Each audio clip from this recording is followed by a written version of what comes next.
Chauffeurs, apprentis chauffeurs, clients des bus communément appelés Tokpa Tokpa sont fâchés.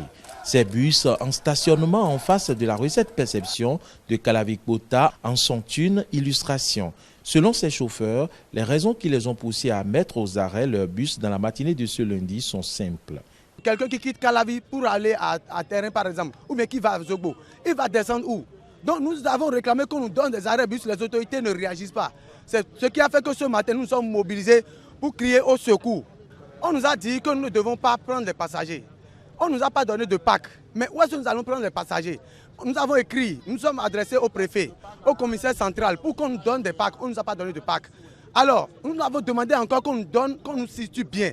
Où est-ce que nous pouvons faire des arrêts? De nous dire les arrêts bus. Depuis qu'on s'est adressé aux autorités, ils n'ont pas réagi.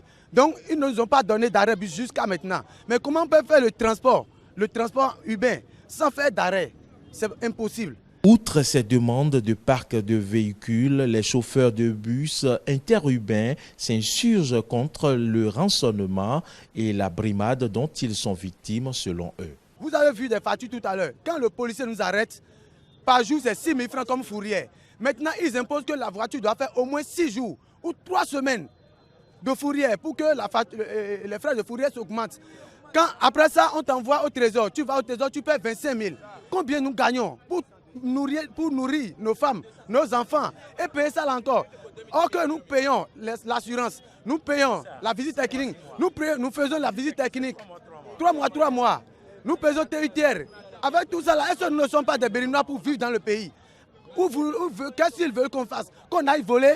Et certains clients, femmes revendeuses, appellent donc les autorités au secours. Les chauffeurs également ont lancé un appel aux autorités compétentes. Nous crions au secours ce matin que les autorités nous attendent, que le président de la République, son excellence M. Patrice Talon, n'a qu'à bien nous écouter et qu'il ait pitié de nous, qu'il réagisse aussitôt. Parce qu'avec les policiers, nous souffrons beaucoup, nous souffrons trop. Espérons que des solutions idoines soient trouvées à la requête des transporteurs interurbains et ce dans un bref délai afin d'éviter la répercussion de cette cessation de travail sur le quotidien des personnes habituées à ces moyens de transport.